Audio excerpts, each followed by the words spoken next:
All right. So as many people know, I am, if there's one sport I'm truly deficient in my knowledge of, it's probably hockey.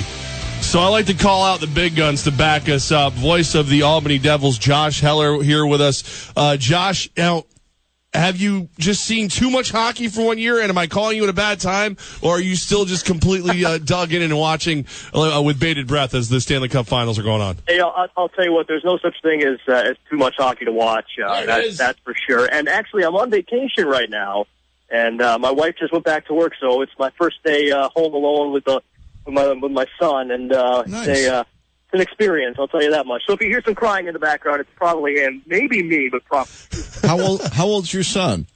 He is 9 weeks old. Oh, man, you're in for a great ride. Enjoy it. And a terrible one. I'll just be honest. They're both. It's great and terrible. All the crap you got to put up with when the kid turns 2. Figurative and literal. Yeah. All right, Josh, let's get to this. The goalie for the Penguins, he's a rookie. He was playing for Scranton Wilkes-Barre, and so you've seen him. You know how good this kid is. How good is he, and how is he doing so well so fast? You know what's funny is that last year he was a rookie in this league, and he won Rookie of the Year, he won MVP, he won top goalie, and deserved all 3 of those awards. That being said, we played him twice and beat him both times. So I don't know what that tells you, but he's a kid. He just turned 22 years old. He seems pretty unflappable. His numbers last year in Wilkes-Barre were, just absurd numbers. They really were. So I'm not too surprised. Most goalies, they say they mature in dog years. It takes them a lot longer to get able to play consistently well in the NHL. But you're starting to see some of these young kids step up. With the words of Matt Murray, we saw Andre Vasilevsky come in, who we saw in Syracuse the last year or so. He came in when Ben Bishop went down with injury. So you're starting to see these young kids come in. They come in extremely high as far as confidence is concerned.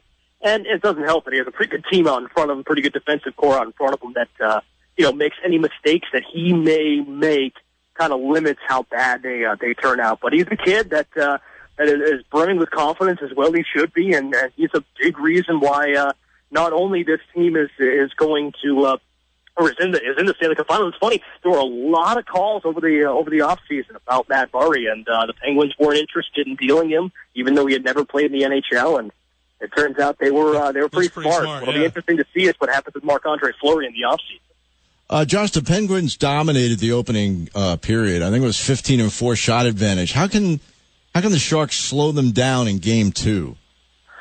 You know what? I think San Jose was caught off guard. I really do. I don't think they played twice all season long. They haven't played in a long, long time. So I think there was a lot of unfamiliarity. And I think the Sharks came out like most teams do in the postseason. In Game 1, they came out a little bit tentative. They came out a little bit safe. Pittsburgh did not. They came out guns a-blazing, and in all likelihood will again. So it's partly they need to slow down Pittsburgh. It's also partly they need to crank it up, and they can. We saw that in the second period that San Jose is a team that can compete. And from a Pittsburgh standpoint, you cannot let them get power plays because their power play is absolutely lethal right now. So if you're San Jose, you're going to try to draw penalties. Slow them down as best you can, but at the same time, you have to raise your game to meet them because in the first period, frankly, they just didn't. Josh Heller, voice of the Albany Devils, here. I'm right here on 104.5 The Team while in season. Now, Josh, everything I'm reading, everything I see, if you win Game 1, it's like 73 or 78% chance you're going to go on to win the Stanley Cup Finals. Is there any reason to believe that this isn't just another year where Pittsburgh's going to go out there and, hey, we won Game 1, so just go ahead and give us the trophy, give us the cup now?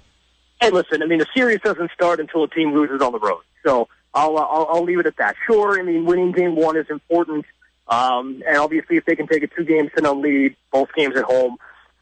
But at the same time, winning both games at home, while important for Pittsburgh, I don't think it's a death sentence for San Jose. I really don't. They play very well at home. They have to take care of business at home, and they'll have to figure out a way to win on the road. But you know what? I think Pittsburgh's good. I think they're very confident right now, but I do not think that they're perfect. I do not think that they're infallible. And frankly, I think San Jose has just as much firepower and probably is a little bit better defensively, even though they didn't show it necessarily early on. I mean, you take away the first period, and that's an easy win for San Jose. It really is. I mean, there were 40 minutes in that period, or in that game, where San Jose was either the better team or equal to the task. So, sure, game was important, but this series is far, far from over. All right, let's talk about something really serious. Playoff beards. What do you think? Good tradition or love not? Them. Love them. Let me tell you a little. How valuable are they? When I was in South Carolina, my first 2 years, so this was back in 2008, 2009, my second year with the South Carolina Stingrays, or the ECHL, which is kind of like AA hockey. And we went on to win the championship, the Kelly Cup. And it was about 2.5 months later, and I had just an epic beard. It was unbelievable. We won in Game 7 up in Anchorage, Alaska. And I love the playoff beards. I can't get enough of them. And P.S. Joe Thornton and Brent Burns, specifically Thornton. I love Thornton's beard with a little gray streak down the middle. I mean, come on. It's fantastic. It also separates the men from the boys, because there are a few guys in there who I guarantee you are using eyeshadow to darken up their little patchy beards. I'm talking to you, Sidney Crosby. Talking to you. Josh Heller, voice of the Devils, here with us. So, fan of playoff beards. It sounds to me, I'm going to ask you, like, you know, who you think is going to make a difference in this thing. But regardless, it sounds to me like, much like Barry Melrose yesterday, you're leaning towards the San Jose Sharks. You know what? I was before the series started, and nothing I saw in Game 1 is swaying me from that. Listen, if San Jose plays in the first period like they did last game, tonight, they're going to lose. I mean, that's just the way it is. But if they can bounce back, and they've done a tremendous job all season long of bouncing back after tough performances, they gave themselves a chance to win in Game 1, and I really think they can win in Game 2. I love Joe Pavelski, and Marlowe, who's clearly going to still be playing, maybe should have been suspended. We'll leave that up to debate. But listen, I'm a Bruins. I grew up with the Bruins. I remember when Joe Thornton was drafted first overall, so I'm glad to see him in there also with a chance to hoist the cup. I can only imagine that, Josh, that hockey players are looking at, like the big baseball, bench clearing fight and just laughing because it's like amateur hour. It is. It really is, and it's gotten to the point where that really, especially in the playoffs, that just doesn't happen. It just doesn't. I mean, there's too much on the line. There's way too much on the line. You can't put yourself into that situation, and I think they know that. And yeah, fans clamor for it, but I think they know that this is way too important, and they're too close, and they're not going to screw it up for something like that. I mean, listen, you win, you lose, that happens, but you're not going to screw it up for something dumb like that. My father used to take me to Ranger games at Madison Square Garden, and I remember one of the things that we look for, and I don't think this has changed too much, is the classic hockey fight. It's one of the only sports that I can think of where there are a percentage of fans that go to watch these guys throw all their pads and everything on the ice and go at it. And I mean, especially when you get down into the minor league levels where that's, clinically been the case. But the NHL has changed, and even this league has changed an awful lot. I mean, we talked about how, that massive 2-brawl game that Albany had last game of the regular season, and the fact that got so much airtime, all over the country, that made all sorts of blogs and all sorts of comments, and it's because it doesn't happen that much anymore. I mean, there was a time, you go back 10, 15 years ago, and it's a non-story. That's happened all the time in the minor leagues and even in the majors, and it really just doesn't happen. There's too much skill, and you want to know the real truth about it, too much money. Too much money. Guys are getting paid too much, and teams are putting way too much money to have guys risk it by getting knocked out by a punch for a whatever unwritten rule was broken that hockey purists would love. So it's just not worth it. It's not worth it to the players. It's not worth it to the coaches. You'll still see them, and I don't think they'll ever get rid of fighting in hockey, nor do I think they really should.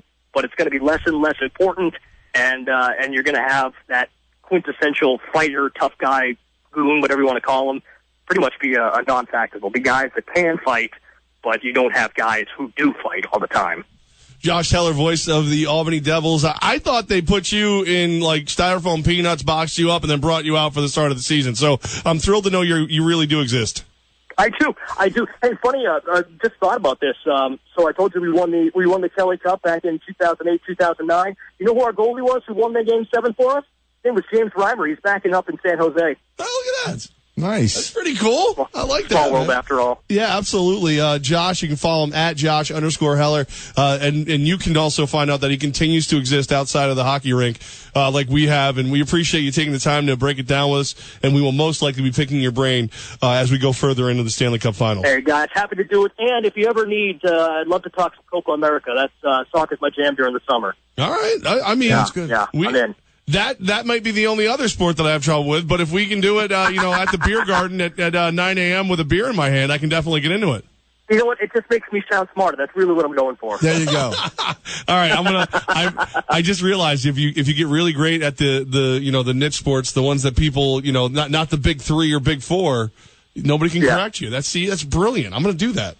One of these days, I'm going to tell you how cricket's played. But right now, that's the one that I have no idea what happens. Well, when it comes to the ladder ball in my backyard, let me just tell you that. Josh, thanks, man. We appreciate it. Get back to the kid, and we like I said, we're picking your brain all along. Thanks, Josh. Hey guys, anytime. Take it easy.